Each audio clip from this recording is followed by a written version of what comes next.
اعوذ باللہ من الشیطان الرجیم بسم اللہ الرحمن الرحیم ومن احسن دینا ممن اسلم وجهه للہ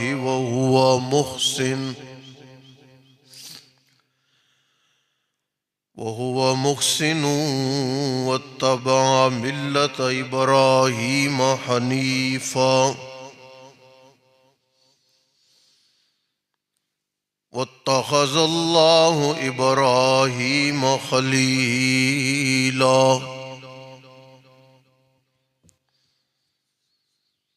ولله ما في السماوات وما في الأرض وَكَانَ اللَّهُ بِكُلِّ شَيْءٍ مُحِيطًا۔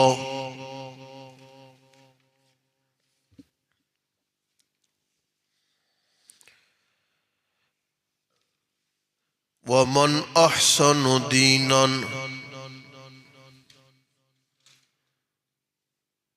اور کس کا طریقہ بہتر ہو سکتا ہے، ممن اسلم وجہہ للہ، اس سے جس نے سپرد کر دیا چہرہ اپنا، یا جس نے سر تسلیم خم کر لیا للہ، اللہ کے سامنے، وہو محسن، اور وہ نیکی کرنے والا ہے،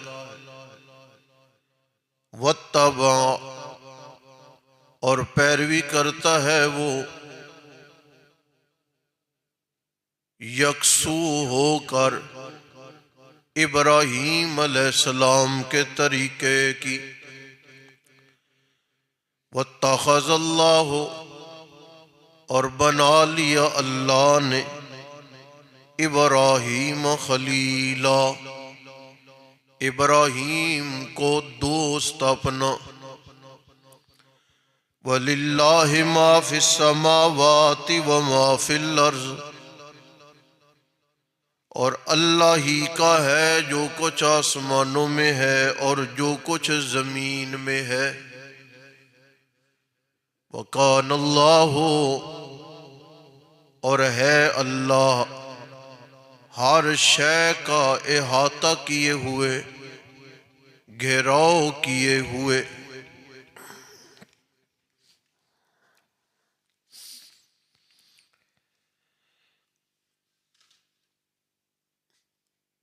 گزشتہ ہم نے اس شخص کا تذکرہ پڑھا جس نے اپنی تمام تر وابستگی شیطان سے کر رکھی ہے،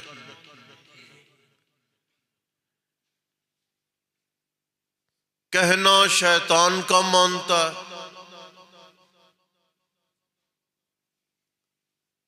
عمل شیطان کے کاموں پہ کرتا ہے،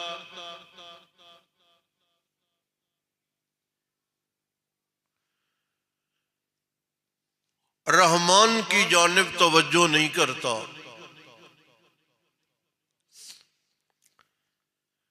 شیطان کی دلائی امیدوں پہ کان رکھا ہوا ہے اس نے،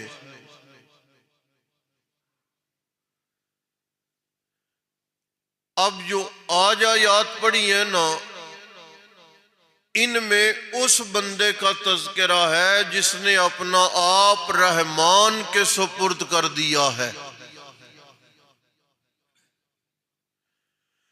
اس کا اٹھنا بیٹھنا، اس کے معاملات، اس کا نکاح، اس کی تعزیت، اس کی عبادت، اس کی تجارت، ہر معاملہ رحمان کی مرضی کے مطابق ہے۔ قرآن کے لفظ ہے من احسن دینا ممن اسلم وجہہ للہ، جس نے اپنے آپ کو اللہ کے سپرد کر دیا ہے، اس سے بہتر کون ہو سکتا؟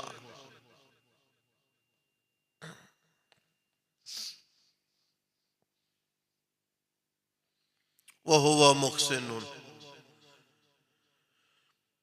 زبانی کلامی اللہ کے سپرد نہیں کیا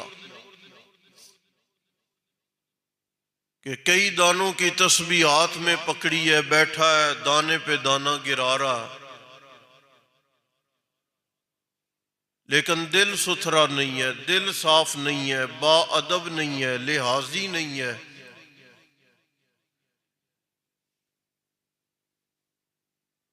دین کی روح سے واقف نہیں ہے، بس تسبیح پکڑی ہے۔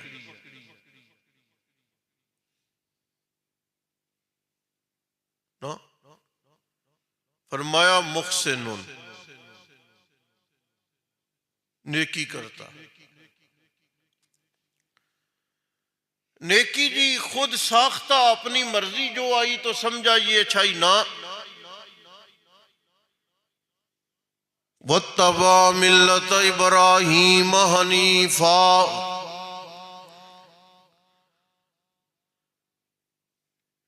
دو معنی کرنے لگا ہوں، علماء نے دو معنی یہاں پہ کیے ہیں، سنیں ذرا۔ پہلا معنی وَاتَّبَعَ مِلَّةَ إِبْرَاهِيمَ حَنِيفًا، سارے طریقوں سے کنارہ کشو کر وہ بندہ جس نے اپنے آپ کو اللہ کے سپرد کیا ہے نا، وہ بندہ سارے طریقوں سے کنارہ کشو کر، وَاتَّبَعَ مِلَّةَ إِبْرَاهِيمَ حَنِيفًا، ابراہیم خلیل کا پیروکار بن گیا، کسی اور شریعت کو، کسی اور طریقے کو فالو نہیں کرتا۔ ایک معنی۔ دوسرا معنی، اپنے آپ کو اللہ کے سپرد کر دینے والا بندہ، صبح و شام نیکیاں کرنے والا بندہ، اور اپنی مرضی کے اچھے کام نہیں بلکہ وَاتَّبَعَ مِلَّةَ إِبْرَاهِيمَ، ابراہیم کے طریقے کا پیروکار ہے۔ کون ابراہیم؟ حنیفہ، جو اکیلے کا ہو کر رہ گیا۔ یہ سمجھے، اس کی آواز تیز ہے، چیک کریں، شور ہے اس میں۔ ساری برادری تل گئی ہے کہ ہمارا بن، کیا تو نے اکیلا ایک نیا مذہب چن لیا ہے؟ بادشاہ کا خیال ہے کہ میرا بن، باپ کا خیال ہے کہ میرے ہمراہ ہو جا، بتوں کی جو دکانداری ہے یہ چلنی چاہیے، کیوں تو الگ تھلگ ہو کے بیٹھ گیا ہے؟ برادری کہتی ہے ہمارا بن، محلے میں رہنا ہے، محلے کا خیال کر، الگ مذہب نہ بنا۔ لیکن ابراہیم وہ بندہ ہے جس نے باپ سے کہا میں تیرا نہیں، برادری سے کہا میں تمہارا نہیں، وقت کے حکمران سے ٹکر لے کے حکمران سے بولا میں تمہارا نہیں بلکہ حنیفہ، میں کافروں کے جرمٹ میں اکیلے اللہ کا بن کے رہنا چاہتا ہوں۔ یہ ہے حنیفہ۔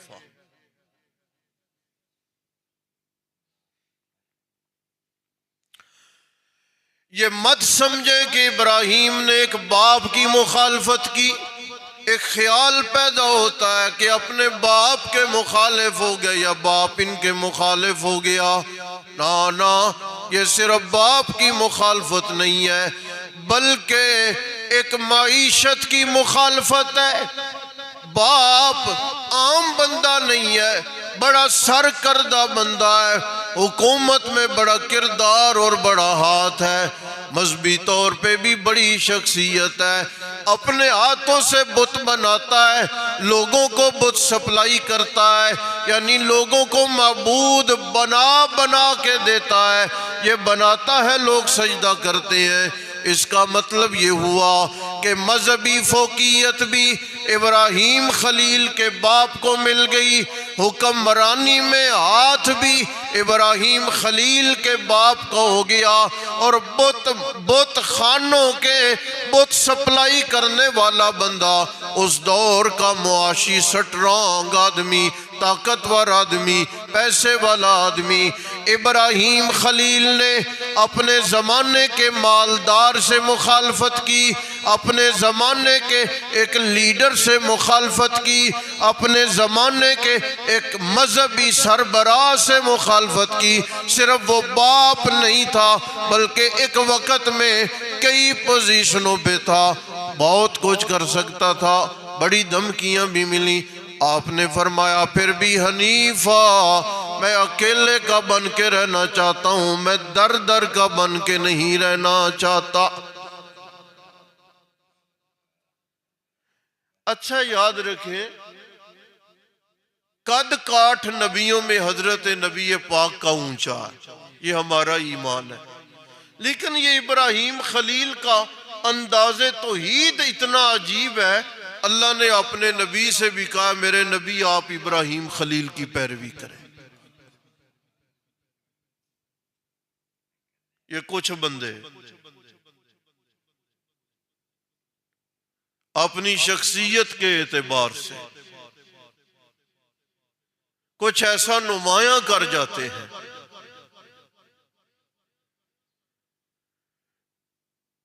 کہ زمانے میں اللہ ان کی یادوں کو قائم و دائم رکھ دیتا ہے۔ بڑے بڑے پہلے نبیوں میں بڑے بڑے نبیوں کا نام جاری ہے، لیکن اللہ نے پہلے، سنیے ایک خوبصورت جملہ، اللہ نے پہلے بڑے بڑے مشہور نبیوں کے نام باقی رکھے ہیں، لیکن ابراہیم وہ ہے کہ قربانی کی سنت جاری کر کے صرف ابراہیم کا نام باقی نہیں رکھا، اللہ نے ابراہیم کا کام بھی باقی رکھا۔ یہ ہے مزے کی بات۔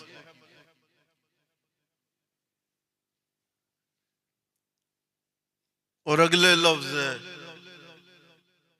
وَاتَّخَذَ اللَّهُ إِبْرَاهِيمَ خَلِيلًا، اللہ کہتے ہیں کہ پوری حکومت سے لڑنے والا تنے تنہا ایک طرف باپ سے لڑ رہا ہے، حکمران سے لڑ رہا ہے، ایک طرف اپنی سوسائٹی و برادری سے لڑ رہا ہے، ایک طرف امتحانوں پہ امتحان ہے، کبھی بچہ ملا نہیں، مل گیا ہے تو پھر دیکھیں یہ جو بچے کی آزمائش ہوتی ہے نا، آپ تو اب کہہ دیتے ابا تین نہیں پتا، آپ تو آپ کہہ دیتے ہیں ابے کی کیتا ساڑھے لئے، لیکن جو اولاد کی آزمائش ہوتی ہے وہ اللہ نہ کسی کو دکھائے۔ اولاد کا تڑپنا، اولاد کا معمولی بیمار پڑ جانا بھی والدین کے لیے بڑا تکلیف دہ ہوتا ہے، وہ اپنی مصیبتیں اور مشقتیں بھول جاتے ہیں۔ یہ دیکھیں تنے تنہا، پانی کوئی نہیں، کھانا کوئی نہیں، اللہ کا بندہ اپنے معصوم بچے کو اور اپنی بیوی کو ایک بیابان جگہ پہ اللہ کے حکموں کی پابندی کرتے ہوئے چھوڑ کے جا رہا ہے۔ بی بی بار بار پوچھ رہی ہے، بتاتا بھی نہیں۔ بی بی نے آخر میں اتنا کہا اس کے حکم سے؟ آپ نے کہا جی ہاں۔ بی بی نے کہا ٹھیک ہے، پھر فکر کرنے کی بات نہیں، وہ جانے، اس کے انتظامات جانے۔ میں آپ کو بتانا یہ چاہتا ہوں، آزمائشوں کی زندگی گزاری، پہلے بیابان جگہ پہ، پھر جب بچہ چلنے پھرنے والا ہوا، پھر قربانی، یہ بھی ایک آزمائش ہے۔ پھر آپ حیران ہو، آگ میں کودنا، یہ بھی ایک آزمائش ہے۔ سارے کام میرے لیے کیے، بچے کے لیے میرا حکم مانا،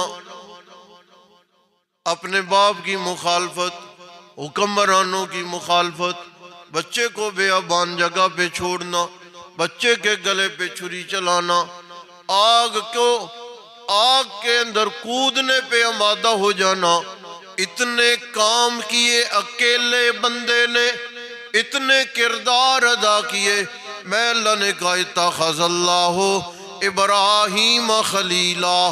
سنیں، اللہ کہتے ہیں میں نے کہا لوگو، میں اللہ کو اولاد نہیں میری، نہ مجھے ضرورت ہے، میں اللہ کو والدین کوئی نہیں میرے، نہ میری ضرورت ہے، میں والدین سے پاک ہوں، میں اولاد سے پاک ہوں، میرا وزیر کوئی نہیں، نہ مجھے ضرورت ہے، میرا مشیر کوئی نہیں، نہ مجھے ضرورت ہے، میرے دوست کوئی نہیں، نہ مجھے ضرورت ہے۔ لیکن ابراہیم نے کام اتنا کیا ہے، اتخذ اللہ ابراہیم خلیلا۔ مجھے دوستوں کی ضرورت نہیں تھی، لیکن ابراہیم کو ان نمایاں کاموں کی وجہ سے میں نے اپنا دوست بنا لیا ہے۔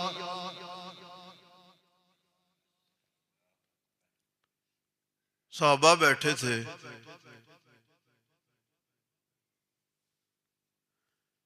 تذکرے میں لگے ہوئے تھے، یہ بھی حدیث سنیں آپ۔ ایک نے کہا حضرت آدم جو ہیں انہیں صفی اللہ کا لقب اللہ نے دیا ہے، کیا کمال ہے۔ دوسرے نے کہا حضرت ابراہیم کو اللہ نے خلیل اللہ کا لقب دیا۔ تیسرے نے کہا کیا کہنے، اللہ نے حضرت موسیٰ کو کلیم اللہ کا لقب دیا۔ سارے تعجب کے ساتھ ساتھ مختلف انبیاء کے القابات گنتے جا رہے ہیں۔ رحمت دو عالم صلی اللہ علیہ وسلم اپنے گھر مبارک سے نکلے، مجلس میں آئے، فرمایا نبیوں کے القابات گن رہے ہو، وہ خلیل اللہ ہیں، وہ کلیم اللہ ہیں، وہ روح اللہ ہیں، تو سنو انا حبیب اللہ۔ حضرت موسیٰ کلیم ہیں، حضرت ابراہیم خلیل ہیں، تو مجھے اللہ نے اپنا حبیب بنا رکھا ہے۔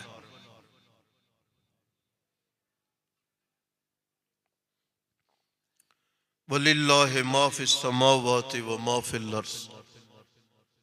جو کچھ آسمانوں میں ہے اور جو کچھ زمین میں ہے، سب کا سب اللہ ہی کا ہے۔ کوئی چیز اللہ کی طاقت، قدرت اور دسترس سے باہر نہیں نکل سکتی۔ اللہ نے ہر شے کا احاطہ کر رکھا ہے۔ دیکھیں وَمَنْ أَحْسَنُ دِينًا مِّمَّنْ أَسْلَمَ۔ کون اچھا ہو سکتا ہے طریقے میں اس سے جس نے سر تسلیم خم کر لیا اللہ کے سامنے، وَهُوَ مُحْسِنٌ، اور وہ نیکی کرنے والا، وَاتَّبَعَ مِلَّةَ ابراہیم، اور پیروی کرتا ہے ابراہیم کی، یکسوہ کر، ایک معنی یہ حنیفہ پیروی کرنے والے کے ساتھ ہے، دوسرا حنیفہ ابراہیم خلیل کے ساتھ ہے، ٹھیک ہے نا جی۔ اور بنا لیا اللہ نے ابراہیم کو خلیلا، دوست۔ وَلِلَّهِ مَا فِي السَّمَاوَاتِ، اللہ ہی کا ہے جو کچھ آسمانوں میں ہے اور جو کچھ زمین میں ہے۔ وَكَانَ اللَّهُ بِكُلِّ شَيْءٍ مُحِيطًا، اور ہے اللہ ہر شے کا احاطہ کیے ہوئے۔